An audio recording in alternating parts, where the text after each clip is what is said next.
নমস্কাৰ মৰমৰ ছাত্ৰ ছাত্ৰীসকল মই হোকে তোমালোক সকলোকে এছ পঢ়াশালীলৈ স্বাগতম জনাইছোঁ। মই আজি এই ভিডিঅ'খনত আলোচনা কৰিম তোমালোকৰ ক্লাছ 2ৰ অৰ্থাৎ ইংলিছ পাঠ্যপুথিখনৰ লেসন নম্বৰ 11 অৰ্থাৎ শ্ৰী শ্ৰী শংকৰদেৱৰ আজি সেকেন্ড পাৰ্টটোৰ বিষয়ে আলোচনা কৰিম। অৰ্থাৎ আমি যোৱা ভিডিঅ'ত সেই পাৰ্টটোৰে অসমীয়া ট্ৰান্সলেশ্যন অৰ্থাৎ এছামিজ ট্ৰান্সলেশ্যনৰ বিষয়ে আলোচনা কৰিছিলোঁ। আজি আমি তাৰ পিছৰখিনি আজি এই ভিডিঅ'খনত আলোচনা কৰিম। তোমালোকে ভিডিঅ'খন স্কিপ নকৰাকৈ মনোযোগেৰে চাবা আৰু তোমালোকক যদি ভাল লাগে তেহেতে লাইক কৰি দিবা যিয়ে নহওক। আজিৰ আমাৰ সেকেন্ড পাৰ্টটো হৈছে যে Shri Shri Sankardev was the founder of the Vaishnavism অৰ্থাৎ বৈষ্ণৱিজম ইন আসাম। অৰ্থাৎ বৈষ্ণৱিজম মানে হৈছে বৈষ্ণৱ সকল বা বৈষ্ণৱবাদ আৰু কি হৈছে ফাউন্ডাৰ মানে তোমালোকে জানাই প্ৰতিষ্ঠাতা। যে ইয়াত কি কৈছে যে শ্ৰী শ্ৰী শংকৰদেৱ ওয়াজ দ্য ফাউন্ডাৰ যে প্ৰতিষ্ঠাতা আছিল অফ দ্য বৈষ্ণৱিজম অৰ্থাৎ বৈষ্ণৱৰ ইন আসাম যে অসমত বৈষ্ণৱ সকলৰ কি আছিল অৰ্থাৎ শ্ৰী শ্ৰী শংকৰদেব অসমত কি আছিল বৈষ্ণৱ সকলৰ প্ৰতিষ্ঠাতা আছিল। ইয়াৰ সেকেন্ডটো হৈছে বৈষ্ণৱিজম মিন্স দি এক শৰণ নামা ধৰ্ম অৰ্থাৎ বৈষ্ণৱিজমৰ মানে বুলি কি কৈছে এক শৰণ নাম ধৰ্ম। বৈষ্ণৱবাদ মানে হৈছে এক Sharan Naam Dharma. It implies that there is only one to be worshipped অৰ্থাৎ ইমপ্লাইজ মানে হৈছে বুজোৱা হয় আৰু অৰশিপড মানে হৈছে উপাসনা। অৰ্থাৎ ইয়াত কৈছে যে ইয়াৰ দ্বাৰা বুজোৱা হয় যে অকল এটা উপাসনা কৰিব লাগে বা কৰিব লাগিব তেনেকুৱা ধৰণৰ ইয়াত বুজোৱা হৈছে। তাৰপিছত কৈছে with a view to spreading Vaishnavism he set up sattras and namghars in different places of Assam. ইয়াত স্প্ৰেডিং মানে হৈছে প্ৰচাৰ কৰা আৰু সেট আপ মানে হৈছে স্থাপন। যে ইয়াত কি কৈছে যে বৈষ্ণৱ ধৰ্ম প্ৰচাৰৰ উদ্দেশ্যে তেওঁ অসমৰ বিভিন্ন স্থানত সত্ৰ নামঘৰ স্থাপন কৰিছিল। যে ইয়াত কি কৈছে যে with a view to spreading অৰ্থাৎ যে বৈষ্ণৱ ধৰ্ম প্ৰচাৰৰ উদ্দেশ্যে বা ইয়াত এইটোৱে কৈছে যে with a view to spreading অৰ্থাৎ প্ৰচাৰৰ উদ্দেশ্যে বৈষ্ণৱিজম হি সেট আপ তেওঁ স্থাপন কৰিছিল সত্ৰস এণ্ড নামঘৰছ সত্ৰস আৰু নামঘৰ স্থাপন কৰিছিল ইন ডিফাৰেণ্ট প্লেচেছ যে বেলেগ বেলেগ ঠাইত অফ আসাম যে অসমৰ বিভিন্ন ঠাইত তেওঁ সেইবোৰ কি কৰিছিল স্থাপন কৰিছিল। তাৰপিছত আমাৰ সেকেন্ড পেৰাগ্ৰাফত আছে শ্ৰী শ্ৰী শংকৰদেৱ কম্পোষ্ট। ইয়াত কম্পোষ্ট মানে হৈছে ৰচনা কৰা। যে শ্ৰী শ্ৰী শংকৰদেৱ কম্পোষ্ট মানে ৰচনা কৰিছিল সংস মানে হৈছে গান, ড্ৰামাছ অৰ্থাৎ ড্ৰামাছ মানে নাটক, এণ্ড হোলি বুকছ অৰ্থাৎ হোলি বুক মানে তোমালোকে জানাই ধৰ্মগ্ৰন্থবোৰ তেওঁ কি কৰিছিল কম্পোষ্ট কৰিছিল অৰ্থাৎ ৰচনা কৰিছিল। যে based on the greatness of lord Shri Krishna অৰ্থাৎ ইয়াত কি কৈছে যে গ্ৰেটনেছ মানে হৈছে মাহাত্ম আৰু লৰ্ড মানে হৈছে ভগৱান। যে ইয়াত কৈছে যে শ্ৰী শ্ৰী শংকৰদেৱ ভগৱান শ্ৰীকৃষ্ণৰ মাহাত্ম অৱলম্বনৰ কাৰণে তেওঁ কি কৰিছিল গান নাটক আদি ৰচনা কৰিছিল। ইয়াৰ পিছত আছে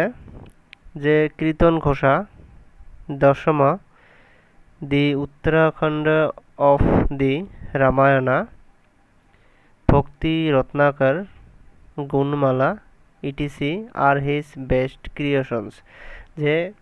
ক্ৰিয়েশনস মানে হৈছে সৃষ্টি যে তেওঁৰ বেস্ট সৃষ্টি কোনবোৰৰ কথা কৈছে কীৰ্তন ঘোষা দশমা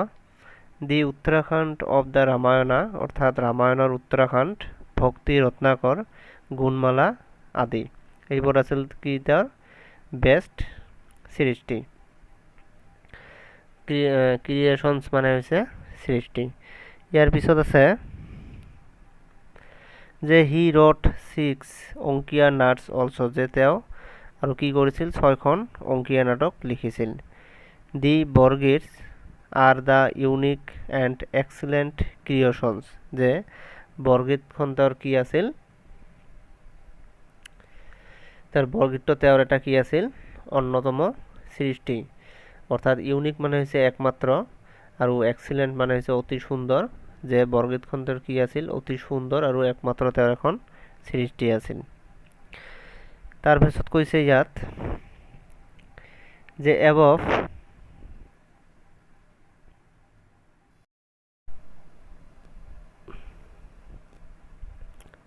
তাৰপিছত কৈছে যে above all Sankardev was the precursor of Assamese literature অৰ্থাৎ এছামিজ মানে অসমীয়া লিটাৰেচাৰ মানে সাহিত্য যে প্ৰিকাৰছৰ মানে হৈছে হয়তো তোমালোকে কিছুমানে জানা কিছুমানে নাজানা প্ৰিকাৰছৰ মানে হৈছে অগ্ৰদূত আৰু লিটাৰেচাৰ মানে হৈছে সাহিত্য যে কি হৈছিল এইটো ইয়াত কৈছে যে এই সকলোবিলাক মিলি শংকৰদেৱ আছিল অসমীয়া সাহিত্যৰ অগ্ৰদূত তাৰপিছত কৈছে মহাপুৰুষ Shri Shri Sankardev was also' A great social ৰিফৰ্মাৰ অৰ্থাৎ ইয়াত কৈছে যে গ্ৰেট ছ'চিয়েল ৰিফৰ্মাৰ মানে হৈছে মহান বিজ্ঞান সংস্কাৰক যে শংকৰদেৱ এজন কি আছিল যে মহাপুৰুষ Shri Shri Sankardev was also' A great social ৰিফৰ্মাৰ অৰ্থাৎ মহাপুৰুষ শ্ৰীমন্ত শংকৰদেৱ কি আছিল মহান বিজ্ঞান সংস্কাৰক যে কি আছিল মহান বিজ্ঞান সংস্কাৰক যে he tried to do away with all the social evils অৰ্থাৎ ছ'চিয়েল ইভিলছ মানে হৈছে সামাজিক যিবোৰ আমাৰ সমাজৰ অশুভ থাকে অৰ্থাৎ সামাজিক অশুভৰ তেওঁ কি কৰিবলৈ চেষ্টা কৰিছিল তেওঁ এৱে মানে হৈছে দূৰ কৰা তেওঁ দূৰ কৰিবলৈ চেষ্টা কৰিছিল যে all the he tried to do যে তেওঁ চেষ্টা কৰিছিল এৱে মানে দূৰ কৰিবলৈ with all the social evils যে আমাৰ সমাজত যিবোৰ অশুভ আছিল সেইবোৰ তেওঁ দূৰ কৰিবলৈ চেষ্টা কৰিছিল ট্ৰেভেলিং অল থ্ৰ অৰ্থাৎ ট্ৰেভেলিং অল থ্ৰ মানে হৈছে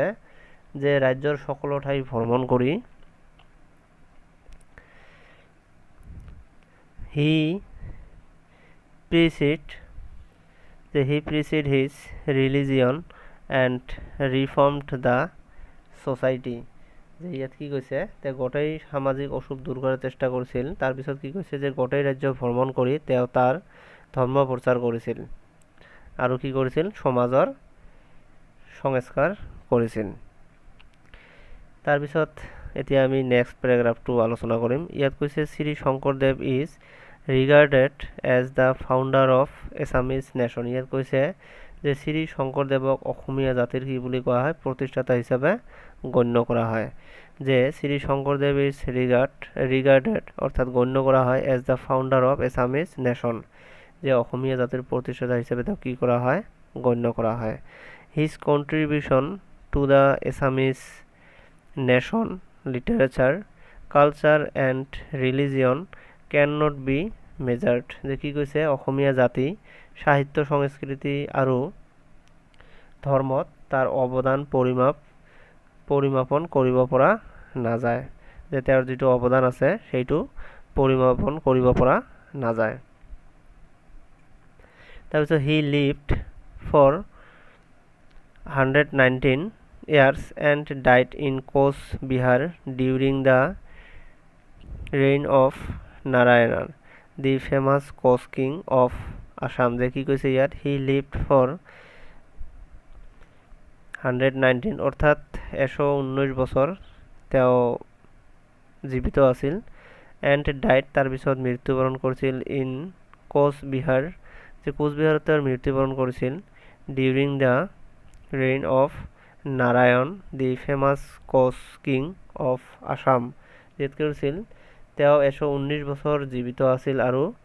আৰু অসমৰ কোচ ৰজা নৰনাৰায়ণৰ ৰাজত্ব কালত কোচবিহাৰত তেওঁ মৃত্যুবৰণ কৰিছিল এইখিনিয়ে আমাৰ আজিৰ আলোচনাৰ বিষয় তোমালোকক যদি ভাল লাগিলে বা তোমালোকে যদি বুজিব পাৰিলে তেনেহ'লে এটা লাইক কৰি দিবা আৰু যদি ইয়াত মোৰ কিবা ভুল ত্ৰুটি হৈ যায় তোমালোকে মোক ক্ষমা কৰি দিবা, লগতে সেইটো কমেণ্টত জনাই দিবা, কাৰণ ভুল সকলোৰে হ'ব পাৰে। আৰু যিয়ে নহওক, তোমালোকে মোৰ ভিডিঅ'খন শেষলৈকে চোৱাৰ কাৰণে ধন্যবাদ।